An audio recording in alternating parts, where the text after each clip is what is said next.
सांग बरोबर आहे. नेमसे पाटील.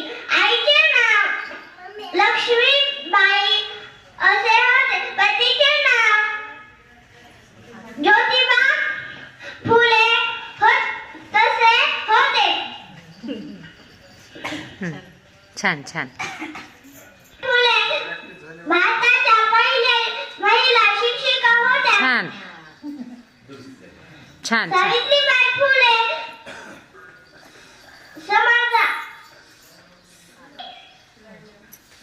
लढल्या होत्या. कोटी कोटी Very good. छान छान छान छान छान. तिने थांबत थांबत कमी ना पण तिचे आपले चांगले बरोबर तिने व्यक्त केले. खूप छान खूप छान.